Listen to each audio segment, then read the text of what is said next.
com enorme prazer que damos início à sexta do mês de maio, intitulada Configurações de Família e Dinâmicas de Parentesco. Inicialmente, eu queria agradecer o convite da Comissão da Sexta do Mês, que é composta atualmente pela Luísa, pelo Lucas, pelo Arthur e pela Marisol. Aqui eu peço uma salva de palmas. Para quem ainda não sabe, a Sexta do Mês é um evento organizado pelos discentes do programa de pós-graduação de Antropologia Social, aqui da USP, e é uma iniciativa gerida e gestada pelos alunos, que tem se tornando já uma tradição do nosso programa. Então, realmente, é super importante dar todo o crédito ao corpo discente, aos membros da comissão.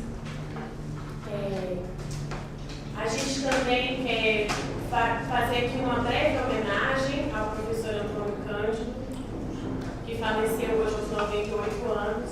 O prédio está funcionando com atividades escassas, não haverá aula hoje para o curso e para a faculdade.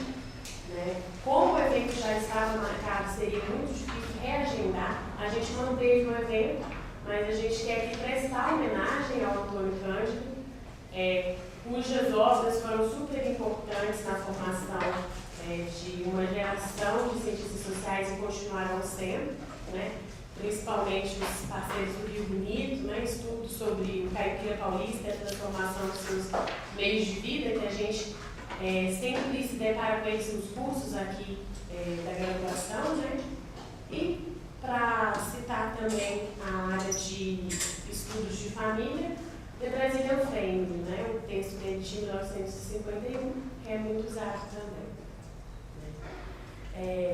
A sexta de hoje tem uma enorme coincidência, da presença de duas pessoas institucionalmente ligadas ao PPGás USP, coincidência que deixou essa discussão ainda mais caseira e familiar.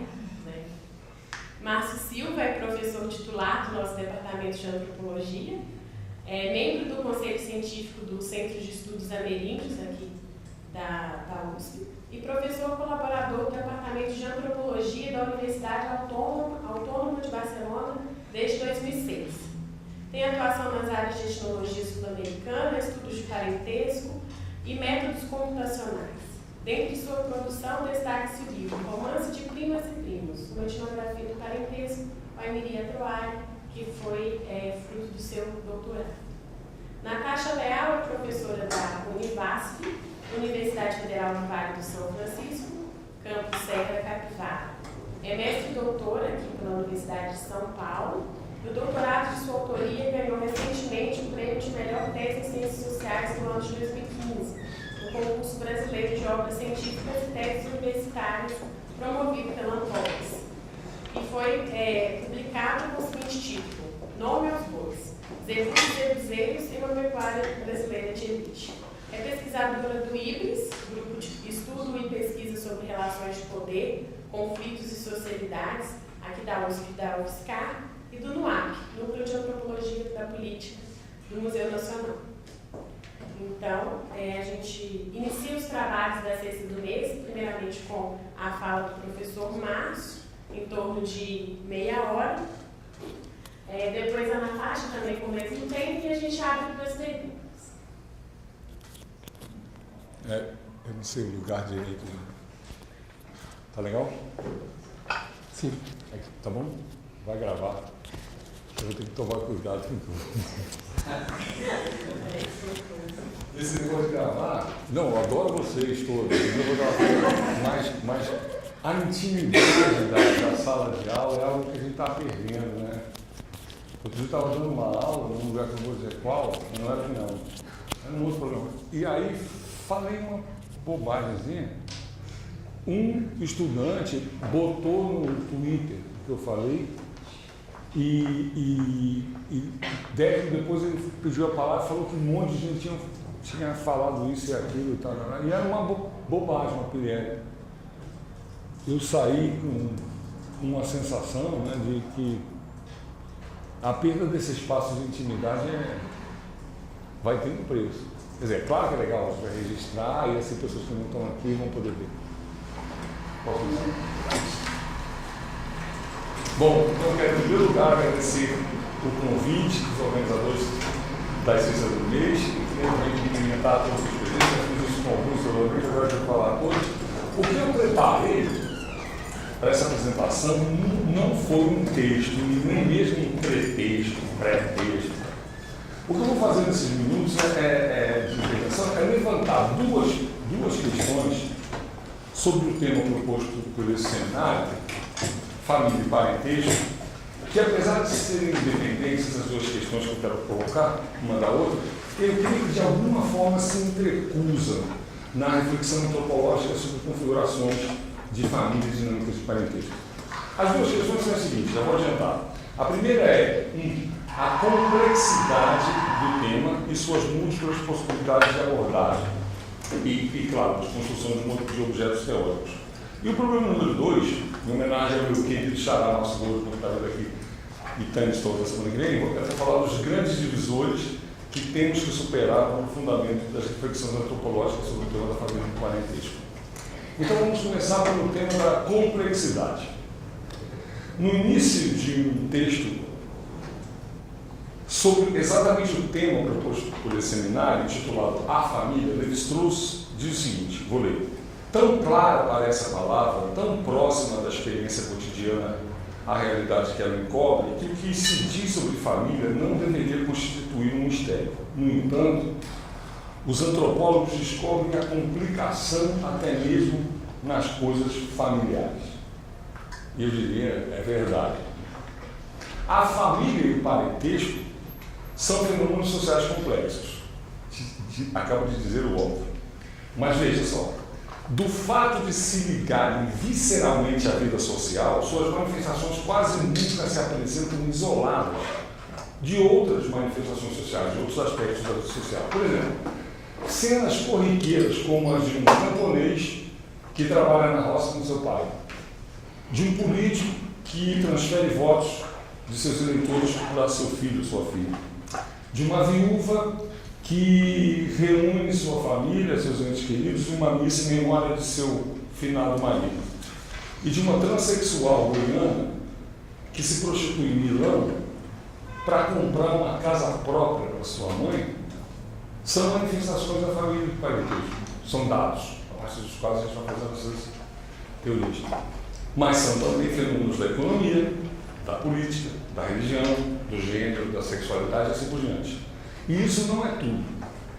Dado o grande número de relações que a família e o parentesco mantêm na vida social, nós não temos condição de decidir, a não ser arbitrariamente, por onde vamos abordá-los e como vamos reportá-los. Arbitrariamente, quer dizer assim, é preciso ser arbitrado pelo analista. Família e parentesco são fenômenos de tal ordem de complexidade que todas as suas possibilidades de abordagem serão inescapavelmente parciais. Consequentemente, o conjunto de manifestações da realidade que identificamos como questões de família e parentesco favorece a construção de uma infinidade de análises. E segue daí que cada abordagem de um aspecto selecionado da família e do parentesco cria um objeto teórico que necessariamente procede a uma redução de sua complexidade. Em outras palavras, a um recorte, como se diz às vezes aqui. Um recorte que inevitavelmente deixa de fora muitos aspectos, não porque não sejam importantes, mas simplesmente porque escapam do corte arbitrário. Os recortes, por sua vez, não são neutros. Uma vez, isso é fundamental, uma vez que não é a própria realidade que diz ao observador como é que ela quer ser estudada, como é que ela quer ser loteada, cortada, mas já é o resultado de escolhas, de premissas, de crenças, de preferências, intuições, intenções, etc., que cada observador ou observadora traz consigo. Eu falei isso para uma plateia, antes de uma plateia que não era dos antropólogos, porque achou que estava entendido, mas aqui eu vou precisar fazer com mais ênfase. Porque tem uma coisa estranha, que nosso objeto tem o mesmo tamanho que a gente. Um astrônomo estuda o Sol, e ele não vai esperar que o Sol fale com ele, ó, fulano, me estuda desse jeito. Né? ou um microbiologista também. Mas o problema é que as pessoas com as quais a gente faz a nossa pesquisa falam com a gente. Eu não estou dizendo que elas não falam. Eu estou dizendo que a responsabilidade do recorte é nossa, independente do que elas falam. Elas podem falar, Márcio, quero ser estudado assim. Eu me lembro dos anos de Etorim. O pessoal fala, Márcio, não fica viajando aí pelas aldeias, não, fica só aqui. Quer dizer, isso é que. Mas isso é dado, não podemos deixar passar para os observados a responsabilidade do nosso recorte, nem quando eles falam conosco. A complexidade do tema da família do parentesco pode ser comparada à complexidade de uma floresta, uma densa floresta, sem qualquer indicação de trilhas por onde devemos seguir. Exploramos um pouco mais essa comparação. Pensemos numa floresta cheia de árvores, arbustos, cipós, vegetação rasteira, folhas mortas no chão, roedores, insetos, pássaros, riachos, clareiras, enfim, uma floresta.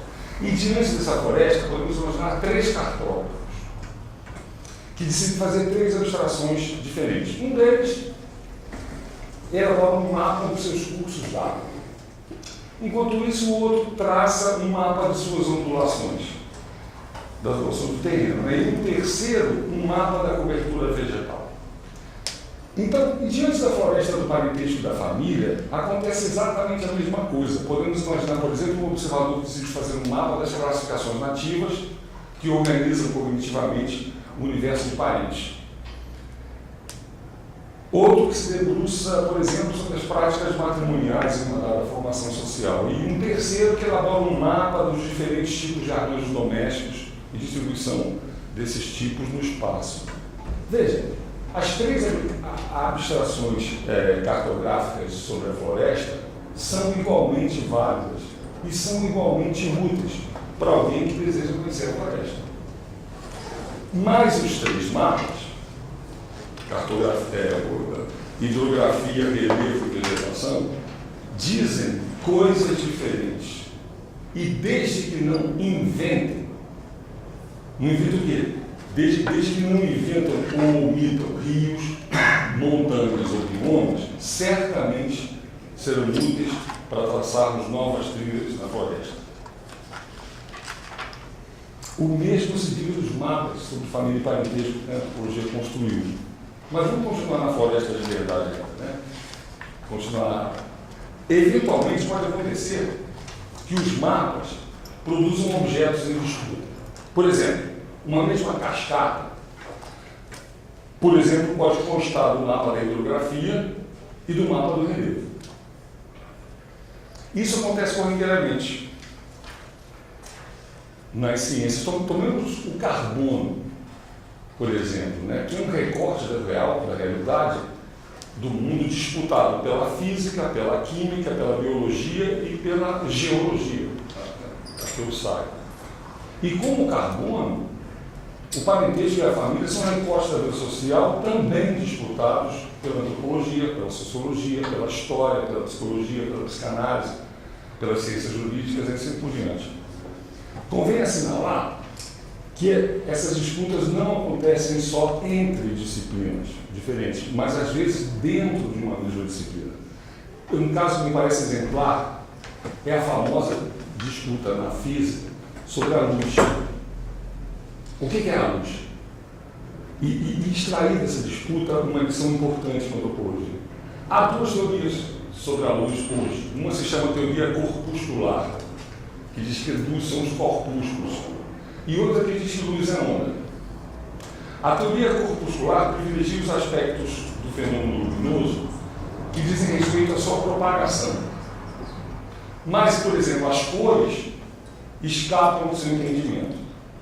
Enquanto isso, a teoria ondulatória, ao contrário, justamente porque entende a luz como onda, não tem nenhuma dificuldade de explicar o fenômeno das cores, mas deixa de lado o tema da propagação. Enfim, um raio de luz para um físico é um fenômeno complexo, como o parentesco, que ora se comporta como feixe de corpúsculos, ora como feixe de ondas. E não é que em 2017 nós não saibamos o que é a luz. É que a luz, até que algum gênio da física elabore uma teoria unificada, são feixes de corpúsculos ou feixes de ondas, embora não possam ser as duas coisas ao mesmo tempo. Ninguém perde o sono com isso na física. E precisamente por estar em disputa e serem igualmente válidas, as duas teorias da luz não somente merecem lugar de destaque no ensino da física, mas devem ser permanentemente confrontadas e nesse sentido, a disputa é ensinada, quer dizer, ela é ensinada nos cursos de física. Com as disputas antropológicas, a gente não consegue muitas vezes proceder dessa maneira. Tende a apagar algumas coisas, mas depois vamos voltar a isso. Essa anedota da luz contém o espírito da pedagogia que propõe para uma antropologia da família do parentesco. Enquanto não decidirmos, e talvez a gente nunca venha decidir, se família e parentesco é corpúsculo ou é onda, seu ensino deve ser um empreendimento essencialmente anárquico e não orientado por qualquer pressuposto, por qualquer ideologia, ou qualquer coisa assim. E aí as minhas justificativas para propor o anarquismo. A reflexão epistemológica costuma opor duas posturas diferentes, opostas, quanto à relação entre o conhecimento e a realidade. De um lado, Arena, aos que defendem que a ideia de que há uma verdade objetiva, que deve ser procurada pela ciência. E do outro lado, da Arena, aos que defendem que todo conhecimento é relativo a um momento histórico, a um contexto, a um conjunto de circunstâncias que no limite é um olhar. Os primeiros são chamados pelos filósofos da ciência de objetivistas e os segundos de relativistas. Para os objetivistas, as teorias devem revelar verdades que existem independentemente da observação etnográfica. Caberia ao pesquisador descobri-las. Enquanto isso, para os relativistas, as teorias não revelariam nada, mas inventariam a invenção da sociedade, se há ou não uma verdade para além do nariz, não é, para o antropólogo relativista, uma questão relevante. O que ele está negando não é o real. O que ele está negando são as possibilidades de conhecê-lo objetivamente. Para efeitos da reflexão sobre o parentesco, tomemos objetivistas e relativistas como tipos ideais e não como pessoas de carne e osso. E aí vou fazer uso extensivo das ideias do meu querido Jorge Borges Neto, seu livro sobre filosofia da linguística, que é a seguinte: não creio que há entre nós, não creio que há vivo um único antropólogo ou antropóloga que possa ser identificado como 100% objetivista ou 100% relativista. Em outras palavras, que seja objetivista a ponto de acreditar que o desenvolvimento histórico dos estudos parentescos revela um conhecimento cada vez mais próximo do real em si. Ou que seja relativista ao ponto de não acreditar sequer na verdade de suas próprias afirmações sobre o que acaba de inventar sobre o parentesco. O anarquismo, como atitude, se oferece como uma alternativa promissora para o estudo da família do parentesco diante do objetivismo e do relativismo reinante. E no que a alternativa anarquista consiste exatamente? Isso é o seguinte: diante da complexidade do fenômeno que temos pela frente, é preciso reconhecer a possibilidade de modos alternativos de tratamento, que devem ser permanentemente testados e jogados uns contra os outros. Os mapas dos cartógrafos não revelam, a meu ver, nem inventam nada. Não são mais que simples hipóteses da floresta. São, portanto, igualmente válidos, desde que estejam permanentemente em confronto com a floresta, sujeitos a testes que eventualmente obriguem os cartógrafos a corrigi-los ou atualizá-los. Mesmo que se tornem obsoletos, esses mapas continuarão importantes no ensino da cartografia, tanto quanto as teorias antropológicas clássicas são importantes na formação do estudante de antropologia. Em primeiro lugar, porque as novas gerações de cartógrafos devem ter clareza acerca dos problemas do mapa, que o tornaram obsoleto. E, em segundo lugar, porque algumas informações julgadas equivocadas no velho mapa podem fornecer pista para novos desafios para futuras gerações de cartógrafos. Então, vou parar de falar de floresta, agora vou falar de parentesco e família. É hora de a gente então voltar para isso. Então, comparado a outras áreas da humanidade e da antropologia, é uma pretensa ciência social relativamente jovem. Né? Em seus primeiros anos, são raros os estudiosos com alguma projeção na história da disciplina que não procuraram, de alguma forma, contribuir no aprofundamento da reflexão sobre o parentesco e a família. Essa notável convergência de esforço conferiu à área uma riqueza extraordinária. Contudo, nunca houve acordo sobre os aspectos da família e do parentesco a serem privilegiados em seu estudo e, consequentemente, em seu ensino. Ao contrário, disputas sobre os ângulos de observação, descrição e interpretação do parentesco da família sempre estiveram em primeiro plano.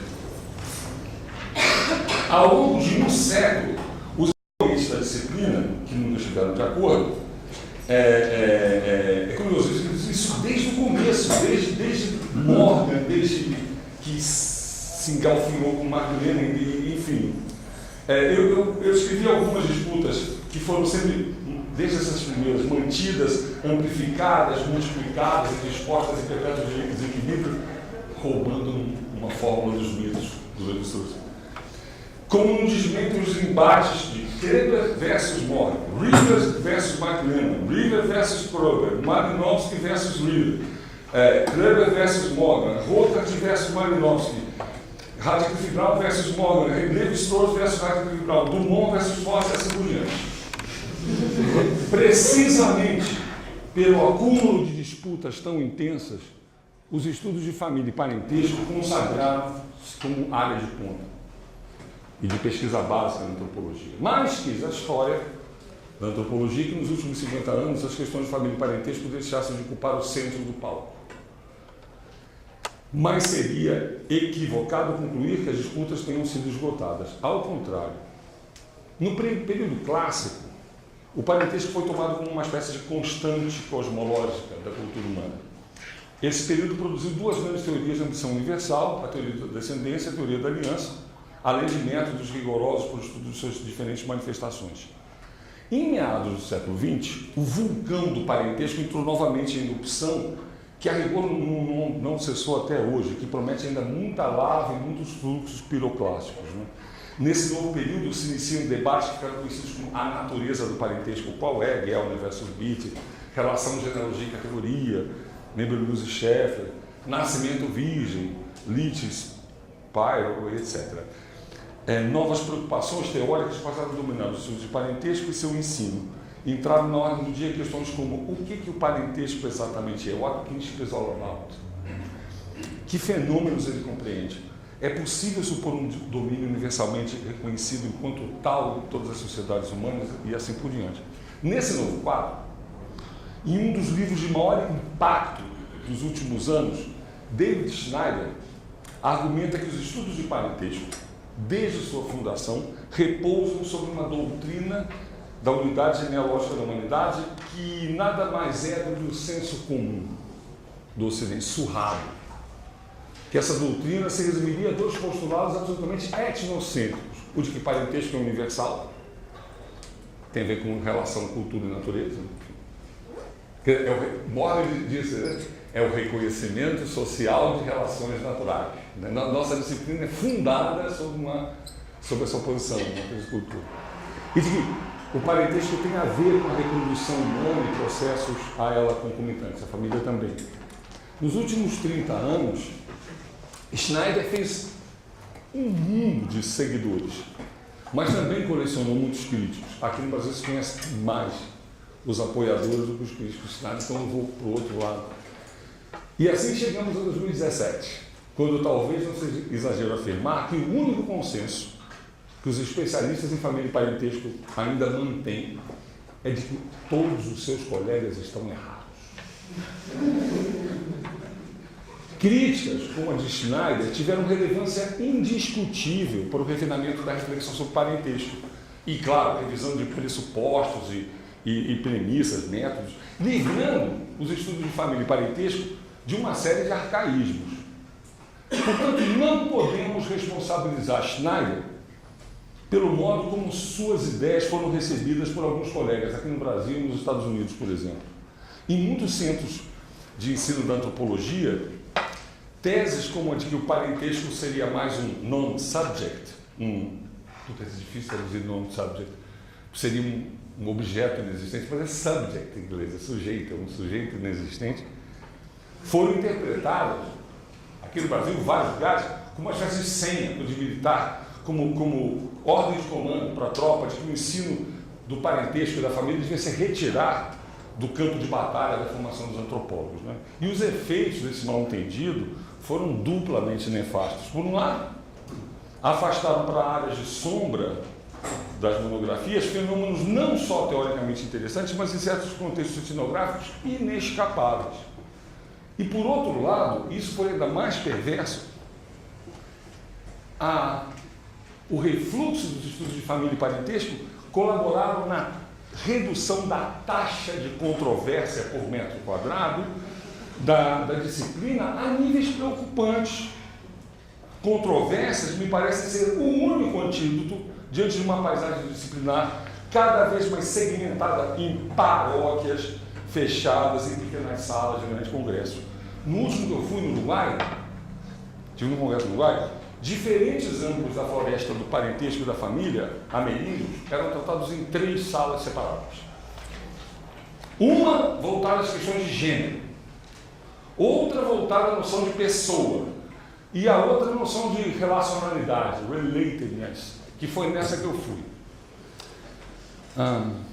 Saí do seminário meio desanimado, com a sensação de que passamos os últimos 50 anos nos perguntando o que o parentesco é. E vamos passar agora os próximos 50 se perguntando o que o relatedness é.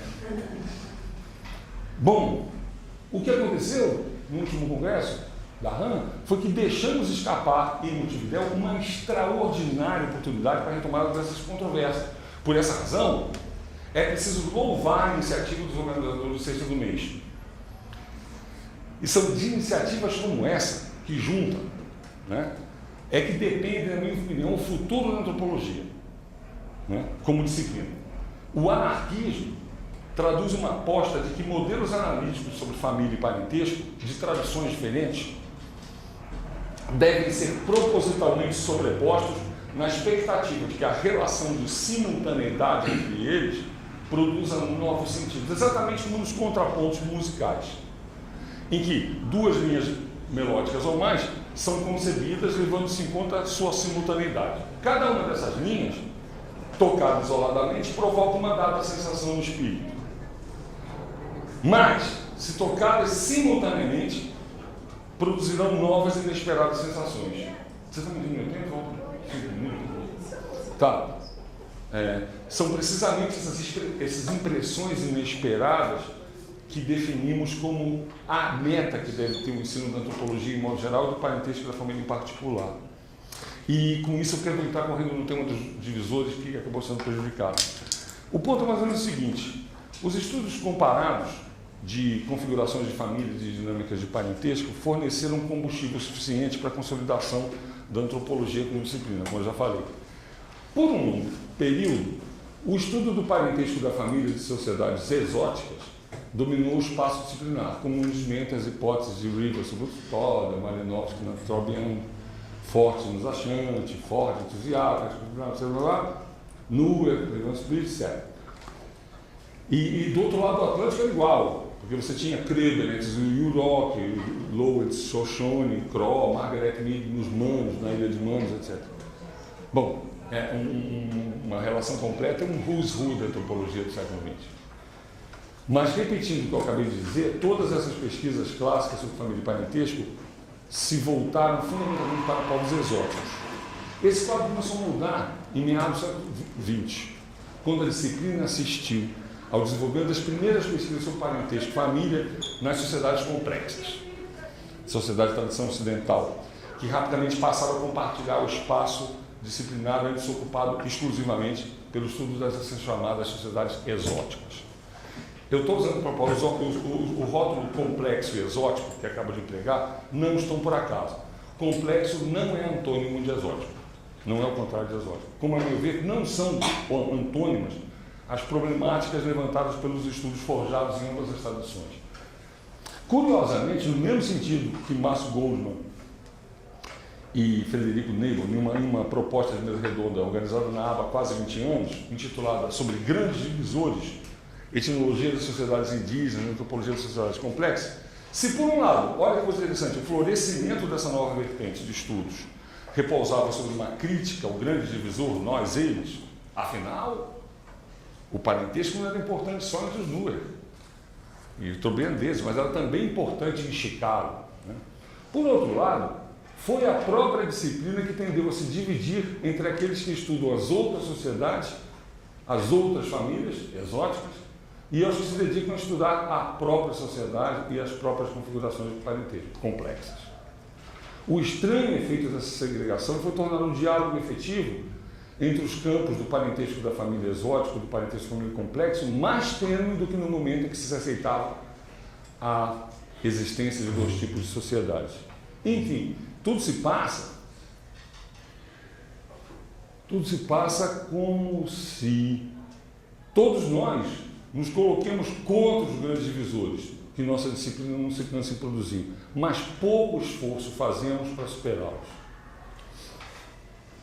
Bom, e os temas que ligam família e parentesco hoje são inacreditáveis. Nas famílias exóticas, por exemplo, sua imbricação inextricável com questões de gênero, né? Com novas tecnologias de reprodução, casamento de pessoas do mesmo gênero, divórcio, adoção, novas formas de família, assim por diante, nos complexos.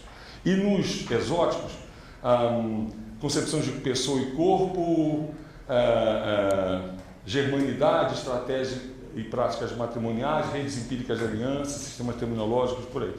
Quer dizer, diante de um cenário marcado pela extraordinária riqueza, me parece evidente que um seminário como esse é absolutamente relevante, esse que o Sexta do Mês faz. Mas, talvez em nossa instituição, em outras tantas, né? E nos congressos de antropologia também, os grandes divisores, as paróquias ciumentas, as igrejinhas, assim por diante, a resistência aos debates intradisciplinares, eu não falei ainda parecem barreiras quase intransponíveis. E eu encerro minha reflexão sobre a complementaridade dos objetos antropológicos como parentesco e família e sobre o tema dos grandes divisores, com um caso que eu tive conhecimento ontem. Vejam só que configuração de família e parentesco que temos pela frente. Eu recebi um telefone de um grande amigo meu e colega, João Dalpós, que saiu agora da aldeia Sinta Largo, ele faz pesquisa há quase 30 anos. E me contou entusiasmado a seguinte história, sabe o bairro delas, assim. Um casal teve um filho e posteriormente se separou. Logo depois, o marido se casou com duas irmãs e teve filhos com a mais velha. Quando o filho do seu primeiro casamento, que ele trouxe, com aquela que ele separou, ficou jovem, ele se apaixonou pela esposa mais nova do pai. E isso deixou o pai enciumado e tal, ele acabou ficando com ela. Anos depois, agora, o João estava falando, o pai, já em idade madura, quase provecta, combinou com o filho o seguinte: a transferência da outra esposa, porque ele estava preocupado que ela pudesse trocá-lo por um homem muito mais jovem de outra aldeia, que ele já estava suspeitando qual seria. Assim, o filho do primeiro casamento herdou de seu pai as suas duas esposas. E agora sua família é composta por ele, seu pai velho, suas duas esposas, seus filhos e pelos filhos de uma de suas esposas, que são seus irmãos e enteados ao mesmo tempo. Encerro essa apresentação com uma suspeita. Talvez todas as configurações de famílias e dinâmicas do parentesco que podemos inventar na supermodernidade urbana e complexa de São Paulo, Chicago e tantas outras, já devam ser praticadas em alguma sociedade exótica, em algum lugar. Portanto, é fundamental que voltemos a integrar nossa disciplina e que os estudantes de antropologia dialoguem com os de antropologia urbana e vice-versa, e os de gênero conversem com as pessoas que trabalham com parentesco e vice-versa, e por aí vai. Obrigado.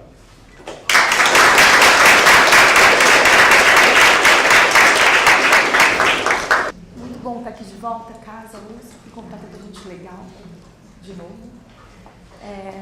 Na verdade, o que eu vou apresentar hoje é um texto que é um efeito da minha pesquisa de doutorado. Na verdade, é uma controvérsia envolvendo essa coisa do pedigree e do parentesco. Na verdade, eu vou contar uma história de uma polêmica que aconteceu no meio agropecuário brasileiro no ano de 2013, né? Em 2013, vários veículos da imprensa brasileira especializada em agronegócio, eles noticiaram que um touro chamado Becap, que era muito famoso, um recordista brasileiro de venda de sêmen, ele não era filho do Fajardo, como seu pedigree atestava. A trajetória genealógica e reprodutiva desse touro, ela foi apresentada por mim em um outro texto de 2011, que estava apresentando os resultados iniciais da minha pesquisa de doutorado, né? Que era sobre um ramo da pecuária brasileira, né? A pecuária de gado de elite, que é um ramo, um segmento da pecuária especializado na produção e comércio de animais de elevado mérito racial e estético, expostos e julgados em feiras agropecuárias, cujas células reprodutivas, semi-embriões, são comercializadas em centrais de inseminação e laboratórios, né? E por essas, entre outras razões, essas células que são utilizadas para aprimorar o gado comum, que é abatido, e por essas, entre outras razões, esses espécimes de elite, não raramente, eles são vendidos por quantias bastante altas, né? Bastante elevadas. No artigo, eu descrevi por que o sêmen desse boi era tão requisitado por pecuaristas nacionais. A partir de um trabalho de campo que eu realizei numa central de inseminação artificial, eu tentava mostrar por que esse boi, o Becap, um touro PO de origem, operava como uma marca que muitos criadores queriam trazer aos seus plantéis, e por isso eles compravam o sêmen desses animais, né?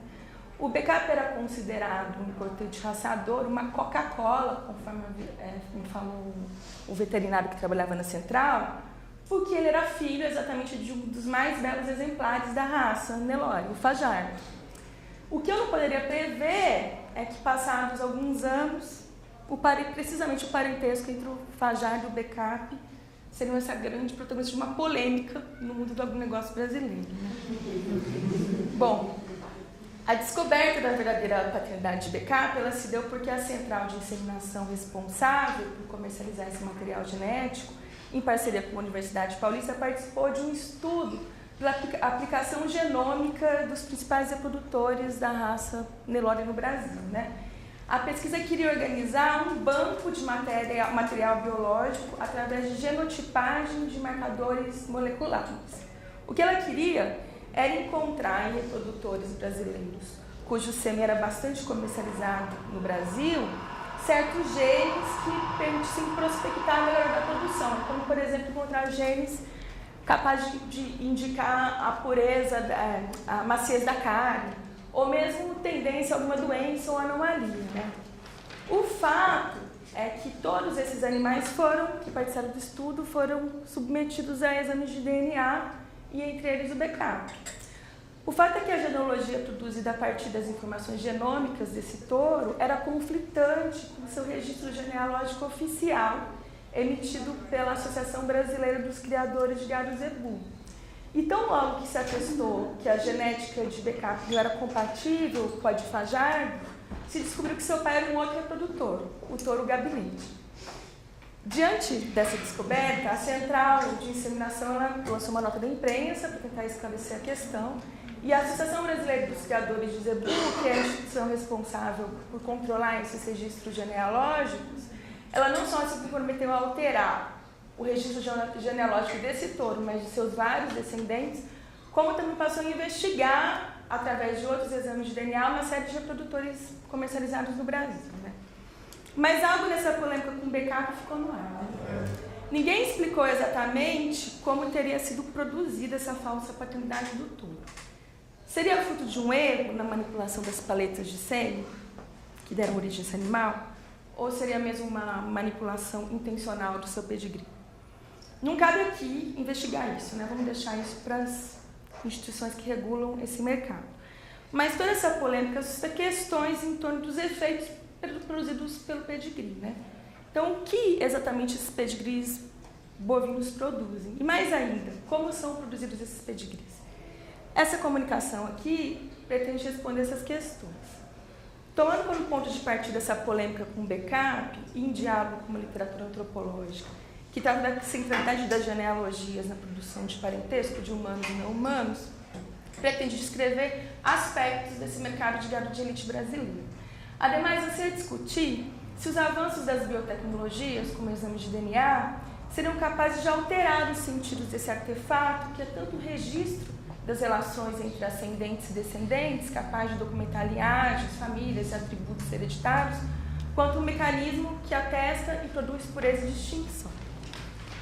Para tanto, pedigrees serão tratados aqui como um construto, cujos sentidos e efeitos, indubitavelmente centrais para esse mercado que se pauta pela produção de animais puros, de genealogia registrada, serão apresentados a partir de distintas perspectivas. O objetivo não é exatamente de produzir uma definição do que seja pedigree ou mesmo parentesco, Antes, pretende apresentar esse artefato, caro aos saberes zootécnicos, mas também aos antropológicos, a partir de várias disputas de perspectivas que ajudam a descrever esse mercado de gado de elite brasileiro.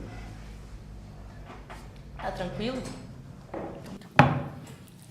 A Associação Brasileira dos Criadores de Zebu, com sede em Uberaba, emite os certificados que atestam a pureza e as linhas de ascendência e descendência de bovinos zebus brasileiros de origem indiana, através de seu serviço de registro genealógico. Esse serviço, conhecido como SRN, é entendido pelos técnicos da associação como uma espécie de cartório de zebus. É a instituição responsável em julgar se um animal pode ser considerado de fato um PO, um puro de origem. É parte do trabalho desse serviço de registro genealógico acompanhar os eventos da vida de um bovino, A concepção, o nascimento e o desmame. Assim, e a morte também. Ao analisar o desenvolvimento dos bovinos até os 18 meses, quando eles são considerados adultos, avalia se eles têm ou não os atributos raciais necessários para eles serem considerados um PO, um puro de origem.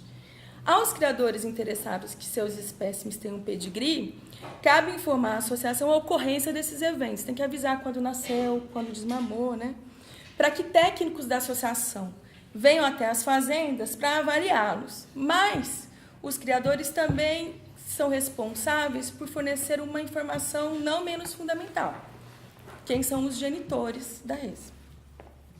Um zebu puro de origem deve ter ascendentes que também são puros de origem. Possui ancestrais que, como ele, foram avaliados por técnicos da BCZ e, em razão dos seus atributos fenotípicos, reprodutivos e zootécnicos, também receberão pedigree.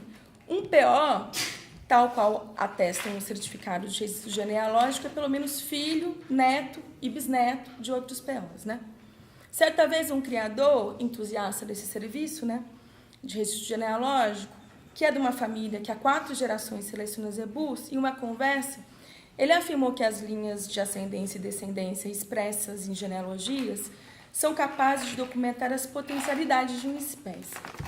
Os pedigrees são fundamentais para ele, porque a partir da qualidade dos ancestrais é possível prever o futuro da progênie. Ele me disse o seguinte: você só vai conseguir saber se um animal é um grande raçador ou uma grande matriz através da sua progênie. Então é muito interessante. Essa frase vinha antes dos certificados para mostrar aos criadores a importância do registro genealógico, dos animais terem genealogia, porque através da identificação dos ancestrais e do futuro das progênies você vê todo o potencial de um animal. Esse criador, assim como muitos outros criadores, aposta nas vicissitudes da hereditariedade. Para ele, a genética não mente. Ela dissipa, ao longo das gerações, informações fundamentais para o melhoramento dos bovinos e atesta o fluxo do sangue que carrega atributos que produzem raça e pureza. Porque POs, ao menos a princípio, devem gerar outros POs. E os pedigrees, ao apresentarem graficamente o parentesco, mas, sobretudo, por operarem como uma prova documental que atesta semelhanças entre genitores e progênie, se torna uma ferramenta elementar para o aprimoramento dos rebanhos nacionais, especialmente esses espécimes de elite.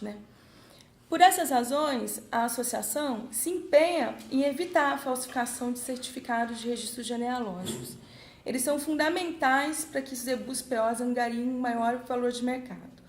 A associação se cerca de uma combinação de tecnologias para evitar fraudes. Tecnologias essas que são tradicionais, com a marcação em ferro e brasas nos corpos dos animais de uma série de códigos, mas também o são mais contemporâneas, como programas computacionais. Se antigamente os primeiros registros genealógicos eram armazenados em livros, os herd books, contemporaneamente a associação organiza essas informações em um banco de dados completamente informatizado.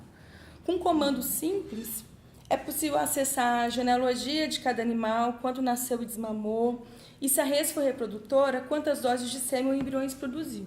O acesso a esses dados, inclusive, é público. Qualquer interessado pode consultá-la na página da internet da associação. Essa máquina de parentesco de zebus é especialmente utilizada para encontrar quem são os atuais proprietários da res, quando eles são leiloados, ou para avaliar o grau de consanguinidade entre os rebanhos. As informações mais elementares, no entanto, desse registro genealógico estão nos corpos dos animais, né? Ferretes em brasa marcam nesses bovinos uma série de códigos que identificam os dados mais elementares desse certificado de registro genealógico. Nas orelhas, por exemplo, são gravadas a sequência numérica que identifica os genitores, o pai e a mãe. O carimbo de era, que é o último algarismo do ano de nascimento do animal, por exemplo, se ele nasceu em 2006, vai estar marcado na face direita dele o número 6. Mas também há outras marcações, né? Da perna direita é gravada a marca do proprietário da res. E na perna esquerda permanece o nome do criador, o cara que inventou essa genealogia, que criou e desenvolveu esse espécime, né? O fato é que quando um pecuarista observa um animal numa pista de julgamento ou nas centrais de inseminação e laboratórios, se ele é o entendido desse mercado, né, ele visualiza quem ele é, quem é seu criador, seu proprietário atual e quem são seus pais e quando nasceu. Há um saber genealógico fundamental na pecuária de gado de elite que todas essas tecnologias tentam assegurar. Um bom selecionador desses espécimes é aquele que conhece de genealogias bovinas com maestria, mas que também conhece genealogias humanas. Não é só preciso saber que animais geram uma progênie com essa ou aquela característica. Também se faz necessário saber com quem se negocia. Como o prestígio e a notoriedade de um animal de elite é proporcional ao do seu criador, faz parte do negócio adquirir reses daqueles criadores que são conhecidos pelo seu saber na seleção. E como esse mercado é marcado por uma lógica familista, na medida que pecuaristas tradicionais atuam nesse ramo da bovinocultura há algumas gerações, é de bom tom conhecer genealogias humanas, que são sempre construídas em relação às bovinas, né? Nos leilões e julgamentos de animais, por exemplo, as arenas públicas de compra, vendas e exposição de animais, mas, sobretudo, elas são o locus onde essa pecuária, onde esse mercado se ritualiza, é possível notar essa intrínseca relação entre bovinos e humanos. Com vistas a valorizar os atributos dos animais, os leiloeiros ou juízes anunciam quantas doses de sêmen ou embriões produziram. Lembram das vicissitudes da linhagem da qual a res faz parte, trazendo à cena das pistas dos leilões ou julgamentos a história das importações de gado da Índia que produziram as famílias bovinas nacionais. Quando reforçam a semelhança física entre a mãe e um filho, lembram quantas cifras foram pagas aos pais, avós e bisavós, e eventualmente aos filhos daquele animal. Mas outras trajetórias são rememoradas, a dos criadores e mesmo dos criadores dos ascendentes e descendentes da res. Esses narradores, ao explanar genealogias bovinas, explanam genealogias humanas, histórias sobre trajetórias familiares dos criadores da bovinocultura, memórias sobre outros animais que esses criadores fizeram, que, por terem características raciais exemplares, também foram leiloados por alto preço, relembrando inclusive para quem foram comercializados. Narrativas que ressaltam o saber do criador e de sua família em selecionar, os seus bons olhos para identificar, conhecer e desenvolver pedigrees bovinos, e que, não obstante, como dizem alguns, são atributos que podem ser transmitidos de geração em geração. O fato é que há uma troca intermitente de influências na pecuária de gado de elite. Essas trocas não são tão somente da ordem financeira, né? As altas cifras pagas por um espécime num leilão, ou mesmo os lucros advindos dessa venda de sêmen ou embriões. Tampouco exclusivamente da ordem do simbolismo da representação. O intercâmbio de substâncias, sangues, ovócitos, sêmen, é fundamental nesse mercado. Bovinos e bovinos, através do parentesco, intercambiam essas substâncias que fazem os atributos hereditários que se tornam como tal, POs, né, superiores. Criadores e criadores, ao adquirirem animais ou células reprodutivas uns dos outros, não apenas trocam sêmen ou ósseo do sangue para melhorar seus rebanhos, mas estabelecem alianças de longa duração fundamentais para a realização de negócios futuros. E a trajetória bem-sucedida de um criador está diretamente relacionada com a trajetória bem-sucedida do animal que ele selecionou, e logo das substâncias daquele animal em especial que certamente, ou pelo menos deveriam, prover gerações futuras. Fazendo uma analogia com os Hagen de Strathern, as trocas de reputações e substâncias no mercado de gado de elite também produzem uma série de efeitos transformativos que incessantemente ativam outras relações que tornam visíveis a influência de coisas em pessoas, de pessoas em coisas, de coisas em coisas e de pessoas em pessoas, As trocas de influências entre criadores e criadores, bovinos e bovinos, e criadores... Eu vou ficar aqui, tá? Também são incessantemente transformadas no mercado de gado de elite e, não obstante, expressas nos registros genealógicos. Pedigrees, enquanto repositório de influências, atestam o parentesco entre bovinos, mas também as trocas de reputações, saberes, reses, substâncias e muito dinheiro entre os pecuaristas. Ao contrário do que se possa imaginar, as genealogias dos zebus POs não são fixas ou estáveis. Elas são suscetíveis a atualizações. Cada vez que um descendente ou ascendente de uma res ganha uma premiação em uma feira de pecuária, é vendido por cifras milionárias, ao bater um recorde de venda de sêmen, ou mesmo quando seu criador angaria maior reconhecimento no mercado, os pedigrees, aparentemente fixos e inalteráveis, ganham um outro estatuto. Bom, o trabalho da antropóloga Rebecca Cassidy sobre o mercado de cavalos raçadores na Inglaterra permite algumas aproximações com o mercado de zebus de elite brasileiro. Tal como no Brasil, equinos ingleses de elevado mérito racial e estético, que participam de corridas bastante apreciadas pela população, são comercializados em leilões por cifras elevadas. São de propriedade de uma elite bastante restrita e a produção de seu valor está diretamente relacionada ao seu pedigree. Cassidy argumenta que os pedigrees desses animais operam como a imagem central dessa indústria de estoque de sangue. E lembra que nos leilões, potros, em vias de desenvolver a conformação racial plena, indicadora de sua pureza, são adquiridos por alto preço em razão de seu pedigree. A compra desses jovens animais, afirma a autora, opera como uma aposta, tanto no sangue das linhagens e de famílias equinas, como na reputação e nos saberes dos selecionadores desses animais. Para Cassidy, não é coincidência que esses cavalos sejam selecionados por famílias com brasão. Estas, que como seus equinos têm pedigree, concentram em suas mãos algumas gerações do sangue desses cavalos. Há grupos familiares, nomeados como guardiões de sangue, que controlam as novas cruzes e seleções.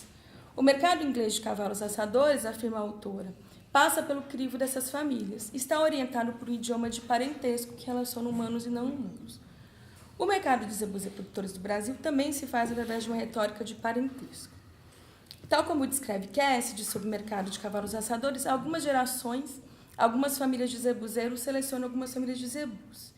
Esses pecuaristas não estão apenas em fazendas, laboratórios e leilões comprando e selecionando zebus, mas em parceria com instituições estatais, como empresas de pesquisa agropecuária e universidades, e mesmo ocupando cargos legislativos, pautando as demandas do setor agropecuário nacional. Mas, diferentemente dos selecionadores de cavalos na Inglaterra, que se recusam a utilizar biotecnologias, temendo que o uso de células reprodutivas congeladas seja capaz de dissipar o caráter nobre do sangue desses raçadores, os zebuzeiros são mais afeitos a misturas e uso de biotecnologias. Em virtude das demandas do mercado da carne, que utiliza a genética de raçadores POs para aprimorar os rebanhos, desde a década de 60, inseminações artificiais são realizadas massivamente no Brasil. Contemporaneamente, o país é quem realiza a maior quantidade de fertilizações in vitro de bovinos no mundo. Ademais, está à frente de processos de clonagem. O uso dessas biotecnologias, inclusive, é o que permite o retorno financeiro da compra dos animais por altas cifras nos leilões. Com uma única coleta de sêmen, por exemplo, é possível gerar 300 doses comercializáveis por centrais e laboratórios. O Backup, por exemplo, parece que ele tinha vendido 650 mil doses. Então, supondo que cada uma delas custe R$80, o touro já teria gerado mais de 50 milhões, de lucro dos seus donos. Processos de inseminação artificial são bastante populares no Brasil. São tanto realizados em fêmeas POs, prospectando gerar uma progênie que também será considerada PO, quanto em fêmeas comuns, aprimorando assim a qualidade dos espécimes que serão abatidos. Mas foram as fertilizações in vitro, conforme afirmam criadores, que provocaram uma verdadeira revolução na pecuária, né? Ao permitir a concepção fora dos corpos das vacas, elas viabilizaram a produção em grande escala de embriões. Através da mistura de sêmen e óvulos em estufa, produzem embriões que são gestados nos corpos de vacas receptoras, as barrigas de aluguel. Dessa maneira, vários filhos de mesma mãe e mesmo pai podem ser gerados concomitantemente. O fato é que as fertilizações in vitro e as inseminações artificiais venceram as barreiras do tempo na concepção e gestação das progênies e logo da produção do parentesco entre os zebus brasileiros. Com o uso de células reprodutivas congeladas, é possível acasalar espécimes que faleceram há muitos anos, né? Mas ainda que há décadas o uso desses recursos tecnológicos venha democratizando a genética desses espécimes de elite, né, conforme defendem criadores e zootecnistas, permitindo que tanto pecuaristas que criam gados que vão ser abatidos de corte, quanto os gados de elite, que eles melhorem seus plantéis através do acesso a essas células reprodutivas, uma seleta lógica de produção de famílias bovinas segue fundamental da bovinocultura, em especial ao segmento de elite. Todos os zebus brasileiros, por pertencerem à mesma raça e terem origem ancestral comum, eles são parentes. Sejam eles utilizados para corte ou enquanto reprodutores, são necessariamente descendentes dos animais importados da Índia por criadores do Triângulo Mineiro na metade do século XX. Em razão do uso de biotecnologias, animais de elite de corte, inclusive, podem ter os mesmíssimos genitores. Mas há camadas que os separam.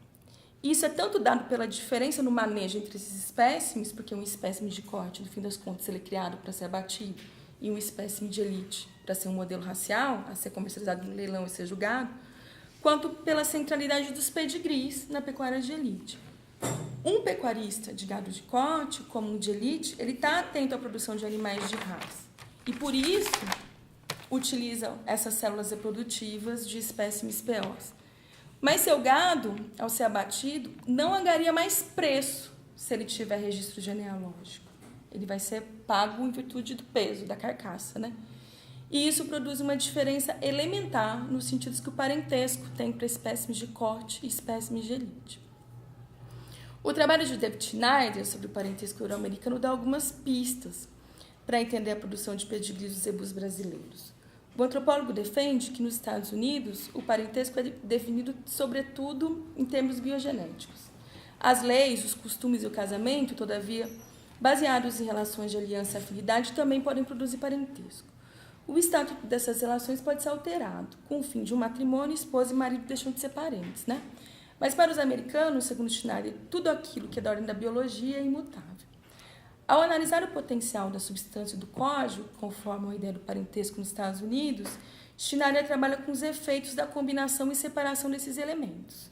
Aponta que nos Estados Unidos há 3 classes de parentes, né? Os in-law, os naturais e os de sangue. Os primeiros são parentes por meio da lei ou do costume, pelo código de conduta. São esposas ou maridos, madrastas, padrastos, cunhados. Seu parentesco se constitui em virtude das relações que estabelecem e não exatamente por compartilharem substâncias biogenéticas. Os naturais compartilham substâncias hereditárias, mas suas relações são estabelecidas exclusivamente pela biogenética. Um bom exemplo são os filhos ilegítimos, cujos genitores biológicos não são os pais com quem eles convivem, né? A última classe de parentes é o de sangue.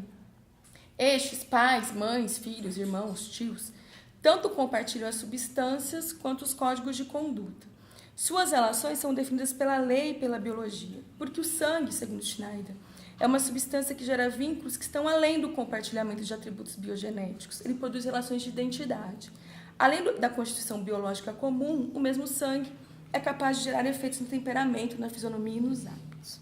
Bom, tomando o Schneider para pensar a pecuária zebuína, é interessante pensar que ter o mesmo pai ou uma mesma mãe não garante necessariamente o mesmo estatuto aos bovinos, né?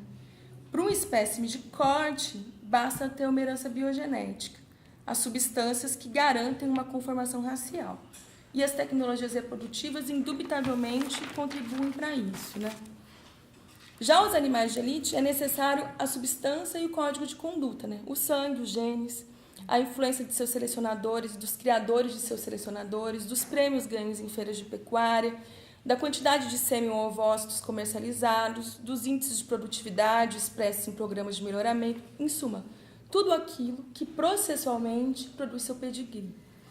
É uma expressão recorrentemente utilizada em leilões de gado de elite que ajuda a elucidar essa diferença. Quando o leiloeiro quer ressaltar a potencialidade de uma res, ele lembra que ela é irmã própria de outro indivíduo que fez sucesso nas pistas de julgamento ou foi vendido por cifras milionárias em leilões. Ser irmão próprio, mais que ter o mesmo pai ou a mesma mãe, e portanto os mesmos avós e bisavós, é compartilhar uma fórmula biológica e cultural bem-sucedida, o êxito de um mesmo pedigree. Ao atualizar o legado de Schneider, Stratton defende que o uso de tecnologias de concepção assistida deslocou o status da natureza e dos fatos biológicos da reprodução na produção de parentesco. E não porque a natureza ou a biologia tenham desaparecido, ao contrário, elas se tornaram ainda mais evidentes. Se antes as relações de parentesco estavam baseadas, como teria defendido Schneider, pelos fatos biológicos da reprodução, que poderiam ser socialmente reconhecidos ou não, com as tecnologias reprodutivas, o parentesco se torna impreterivelmente um dos domínios da natureza e da cultura.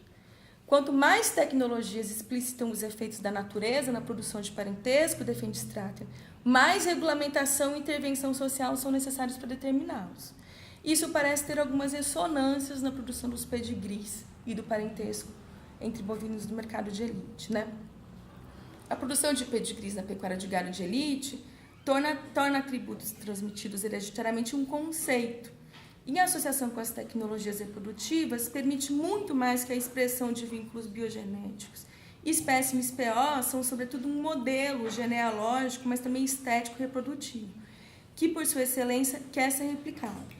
E a controversa trajetória de Backup é capaz de ilustrar isso. Mas vamos voltar ao Backup, né, para terminar logo. Bom, o Backup, ele era um bovino controverso, mesmo antes do exame de DNA, né?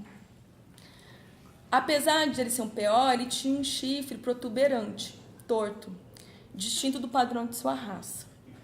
Os córneos de Backup não permitiram que ele participasse das pistas de julgamento das feiras de pecuária. Ele não foi comercializado por cifras milionárias em um leilão. Ademais, seu criador era um produtor de animais de corte, não de raçadores. Backup, quando jovem, não era considerado de elite. O touro foi descoberto, por assim dizer, em um programa de melhoramento genético. Através da análise fenotípica individual da res, em produzir grandes quantidades de ócitos, de sêmen, de ganhar peso, né? Esses programas produzem indicadores matemáticos gerais nomeados como valores genéticos. Através de acasalamentos dirigidos e corretivos entre essa e aquela res, espera-se que os descendentes tenham valores genéticos semelhantes ou superiores aos seus ascendentes, né? Programas de melhoramento são pautados por um idioma genealógico. Ao avaliar a qualidade genética dos animais, esses programas valorizam pedigrees. Com o intuito de produzir espécimes superiores para o mercado da carne, certamente se relacionam com o mercado de gado de elite. Os descendentes de animais de elite, POs, os POs que são expostos em feiras agropecuárias, né, submetidos a essas avaliações, em razão de seus atributos hereditários, eles devem ser racialmente iguais ou superiores aos seus pais. E esse era o caso do Backup. Foi o valor genético dele, e não exatamente os contornos corporais exemplares, que aguçou os olhos da central de inseminação que quis comercializar o sêmen do Backup. Mas eram precisamente as influências de seu pai, o Fajardo, que garantiam sua distinção e que, não obstante, eram sucessivamente acionadas pela central para valorizar o seu material genético, né? Antes de Backup ter batido todos os recordes de venda de sêmen no Brasil, era o seu pai, o Fajardo, que ocupava essa posição. A trajetória bem-sucedida de Fajardo nas pistas de julgamento, inclusive, foi fundamental para a trajetória do criador dele, né? O touro, ele era de propriedade de um pequeno fazendeiro quando ainda garrote foi levado a uma feira agropecuária do interior do Paraná. Um criador do Oeste Paulista, cujo pai já atuava na pecuária de elite há alguns anos, ao avistar o touro não teve dúvida e comprou esse touro, né? Naquela mesma feira, o Fajardo foi o grande campeão do julgamento, e assim ele ganhou todos os julgamentos que participou, tornando o criatório de seu novo proprietário conhecido e prestigiado no mercado, né? O Becap e o Fajardo, eles foram contemporâneos. Os dois, inclusive, tinham sêmen comercializado pela mesma central de inseminação. A semelhança física entre os touros e a capacidade de produzirem boas filhas era propagandeada no mercado de gado de elite. O parentesco de sangue entre eles foi preponderante para valorizar e produzir o pedigree de ambos. Como os descendentes de Becap, que também eram de Fajardo, se destacavam nas pistas de julgamento, seu sêmen passou a ser utilizado massivamente para produzir outros caçadores de elite. O touro, então, apesar de seus córneos, processualmente foi sendo considerado um espécime de elite. Mesmo após o resultado do DNA, o sêmen do reprodutor continua sendo muito requisitado por pecuaristas, e não apenas em razão de seu valor genético. Becap não perdeu seu registro genealógico na BCZ, ele continuou sendo considerado um PO, né? De um lado, porque o pai verdadeiro dele, né, ou o pai biológico dele, o gabinete, apesar de menos conhecido, também era um PO, né? Depois, porque inconsistências de parentesco parece ser um fato recorrente na produção de pedigrees animais. A Rebecca Cassidy trata dessa questão, né? Ela lembra que nas primeiras publicações regulares de equinos, na verdade do século XVIII para XIX, elas continham uma série de inconsistências. Não havia registro exato da data de nascimento dos animais. E muitos ascendentes de espécimes que participavam daquelas corridas, que em tese também tinham pedigree, eram completamente desconhecidos.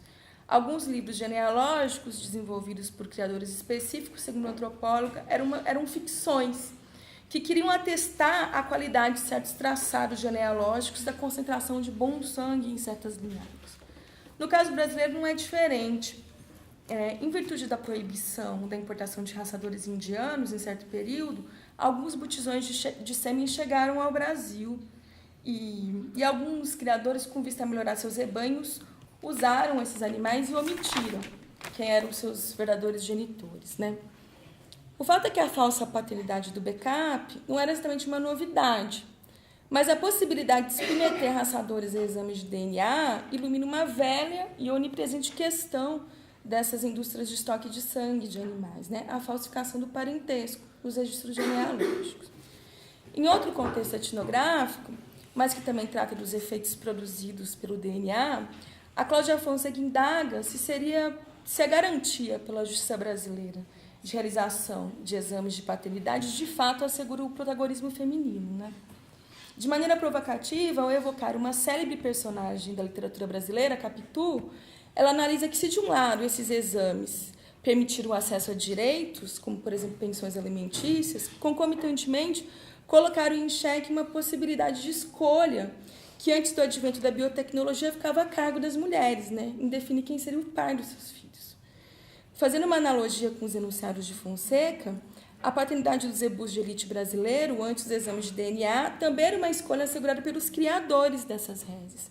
Eram eles que anunciavam e determinavam de distintas maneiras quem eram os genitores delas, né?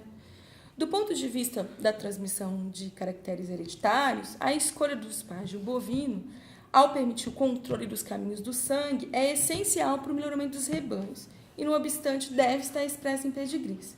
Mas, como vem argumentando, né, outras relações, que não exclusivamente aquelas que a genômica e a genética conseguem assegurar, produziram e seguem produzindo a pureza, a raça e a distinção desses animais no Brasil. O controverso pedigree de Becap e a procura massiva pelo seu sêmen, mesmo depois do exame, elucida isso. Becap, segundo o exame de DNA, não era um descendente biológico de Fajardo, mas o tempo em que permanecia como parente do reprodutor contribuiu decisivamente na produção de sua distinção.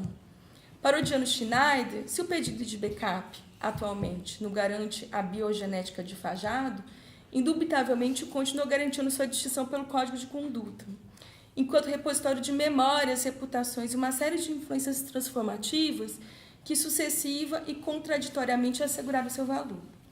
Não ocasionalmente, quando o Becap morreu no ano de 2015, e uma série de periódicos especializados em agronegócio lançaram notas de falecimento do touro, a controvérsia com o Fajardo sequer foi mencionada, né? Em uma matéria publicada pela revista Globo Rural, cuja manchete era "Morre Becap, o touro produtor de 1 milhão de doses de sêmen", o técnico da Central de Inseminação Artificial, onde o sêmen do animal era comercializado, ele falou o seguinte: Becap foi o divisor de águas no lore moderno, sendo referência nas características econômicas de produção com eficiência. Além de todos os recordes atingidos, ele é considerado como o grande avô materno da atualidade. Suas filhas são de elevada habilidade materna. A linhagem Becap é fonte confiável para todos os rebanhos. Seu nome ficará gravado na história da pecuária nacional.